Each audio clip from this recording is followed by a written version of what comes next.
Alhamdulillah, alhamdulillahilladzi arsala rasulahu bil huda wa dinil haqqi liyuzhirahu 'alad dini kullih. Ashhadu an la ilaha illallah wahdahu la syarika lah wa ashhadu anna sayyidana Muhammadan 'abduhu wa rasuluhu la nabiyya ba'dah. Allahumma salli wa sallim wa barik ala sayyidina wa habibina wa syafi'ina wa qurrati a'yunina wa maulana Muhammad ibni Abdillah wa ala alihi wa ashabihi wa azwajihi wa dhurriyyatihi wa ahli baitihi al-kiram min yawmina hadha ila yawmil ba'si wan nahdah. Amma ba'du faya ibadallah, usikum wa nafsi bitaqwallah. Ittaqullaha haqqa tuqatih wa la tamutunna illa wa antum muslimun. Ma'asyiral muslimin, jamaah salatul Jum'ah Masjid Jami' Nurul Falah, semoga kita oleh Allah Subhanahu wa taala senantiasa diberikan ampunan atas segala dosa-dosa kita, diberikan rahmatnya, diberikan keberkahannya, serta selalu diberikan keberuntungan sepanjang hidup kita oleh Allah, min dari dunia ila daril akhirah. Puasa adalah salah satu cara Allah Subhanahu wa taala untuk mendidik diri kita. Ketika dari mulai ba'da zuhur sampai waktu asar dan beberapa menit menjelang datangnya waktu maghrib, dorongan setan untuk menikmati segala yang ada, berbagai macam hidangan, itu sungguh luar biasa. Dan kita dengan uang yang ada, semua berbagai macam makanan, berbagai macam minuman, kalau bisa semuanya kita beli, saudara-saudara. Tapi apa yang terjadi ketika datang kumandang azan maghrib, di saat kita untuk diperintah menghentikan puasa kita, kemudian kita berbuka, saudara semua pasti akan merasakan seteguk air yang kita minum yang membasahi tenggorokan itu sudah cukup, saudara-saudara, menghilangkan dahaga selama 12 jam dari mulai terbit fajar atau datangnya azan subuh sampai datangnya azan maghrib. Lalu keinginan dengan ingin menikmati hidangan makanan yang beraneka ragam, itu bisikan siapa, saudara-saudara? Itu dorongan dari mana? Tidak lain dan tidak bukan, itu dorongan daripada nafsu syaitaniyah yang ada dalam dada kita.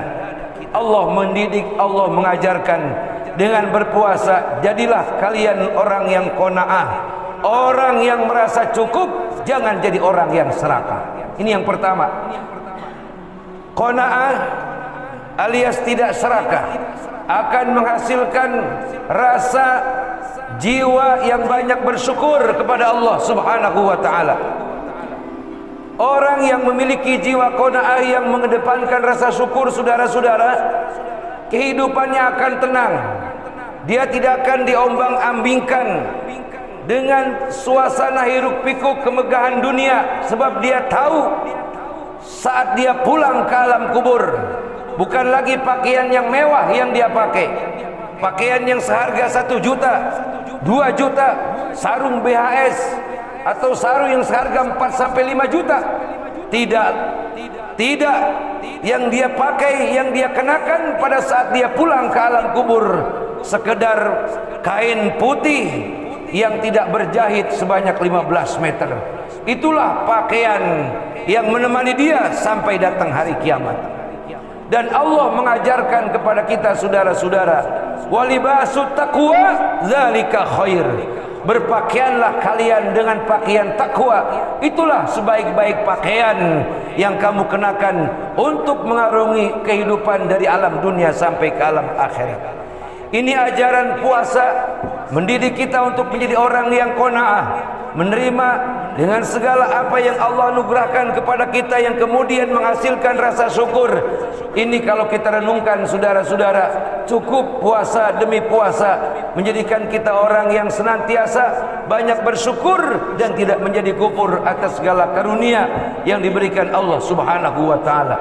Kita sudah sama-sama tahu yang menyampaikan tentang bagaimana kondisinya balasannya Allah Subhanahu wa taala bagi orang-orang yang banyak bersyukur. Allah mengingatkan kepada kita, la in syakartum la azidannakum wa la in kafartum inna azabi lasyadid. Jika kamu bersyukur atas segala karuniaku, bukan karena banyaknya atau nikmat yang aku berikan kepadamu ataupun sedikitnya, tapi kemanfaatan daripada nikmat yang aku berikan kepada kalian, lalu kau menggunakannya dengan jalan ibadah, jalan kebaikan, lalu kau bersyukur, Allah berjanji la azidannakum, akan aku tambahkan dan akan aku tambahkan. Di antara nikmat yang harapan kita besar untuk senantiasa dijaga, dipelihara oleh Allah adalah nikmat iman, nikmat Islam, nikmat menjadi umatnya Rasulullah sallallahu alaihi wasallam, nikmat ibadah yang khusyuk melaksanakan ibadah puasa, nikmat melaksanakan yang khusyuk ibadah tarawih, ibadah tadarus di bulan Ramadan dengan berkhatamkan akan Al-Quran. Inilah saudara-saudara nikmat demi nikmat yang harus kita usahakan ada pada diri kita, yang kemudian melahirkan rasa syukur yang setinggi-tingginya kepada Allah Subhanahu wa taala. Wala in kafartum inna azabi lasyadid. Jika kamu mengkufuri akan nikmatku, puasa demi puasa yang kamu lakukan hanya sekedar kamu menahan laparmu, kamu hanya sekedar menahan hausmu, tapi sifat serakahmu tidak kau hilangkan, sifat sombongmu bahkan sampai meninggikan langit, sifat-sifat daripada ketakaburanmu, keujubanmu, sikap-sikap daripada riakmu tidak pernah hilang dalam hatimu. Kiranya akibat kekufuran puasa demi puasa yang harusnya merubah daripada akhlak kita, perilaku kita, sampai hari ini belum juga terlaksana. Karena memang tidak ada usaha di antara orang-orang yang melakukan puasa hanya sekedar rutinitas. Pantas kalau orang-orang yang seperti ini Nabi ancam dengan satu hadis di mana Nabi sampaikan, kam min shaimin laisa lahu min siyamihi illal ju'i wal 'atsi. Berapa banyak dari golongan umatku yang mereka berpuasa, mereka hanya sekedar menahan lapar dan menahan haus.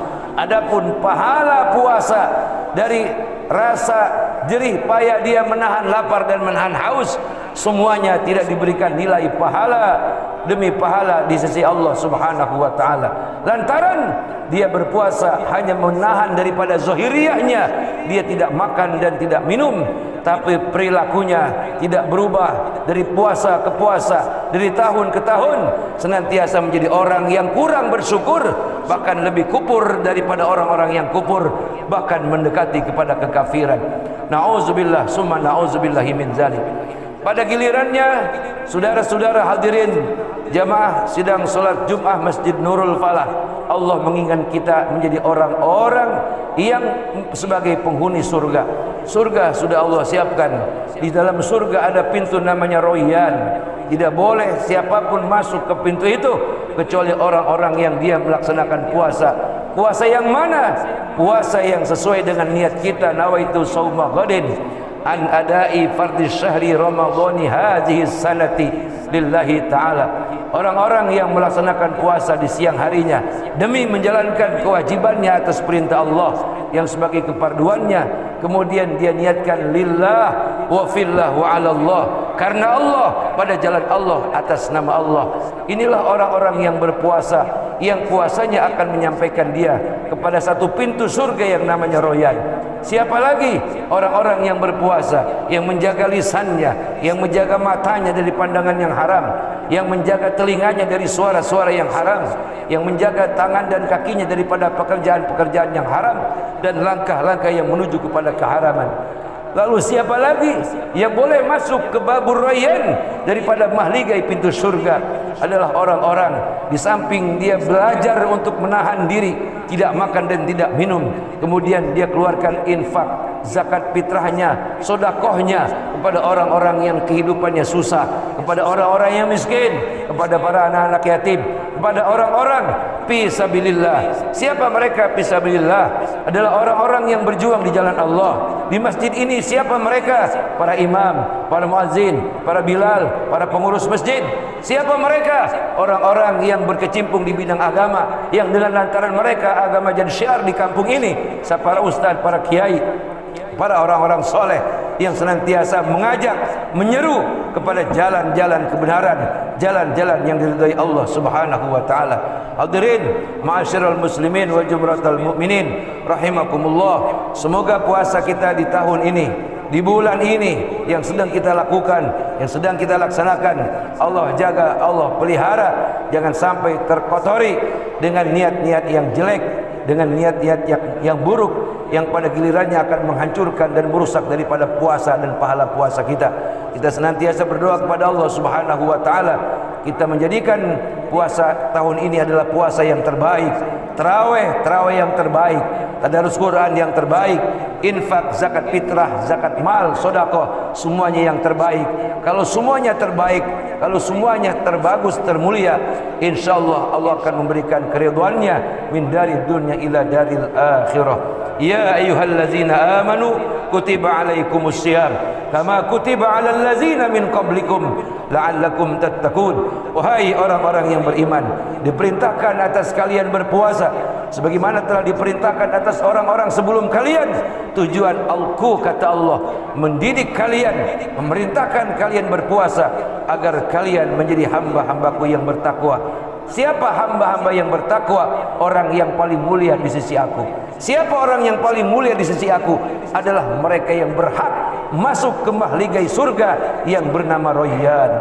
Barakallahu li wa lakum fil Qur'anil azim wa nafa'ani wa iyyakum bima fihi minal ayati wa zikril hakim wa taqabbala minni wa minkum tilawatahu innahu huwas samiul alim. Aqulu qawli hadza astaghfirullahal azim li wa lakum wa lisairil muslimina wal muslimat wal mu'minina wal mu'minat fastaghfiruhu innahu huwal ghafurur rahim.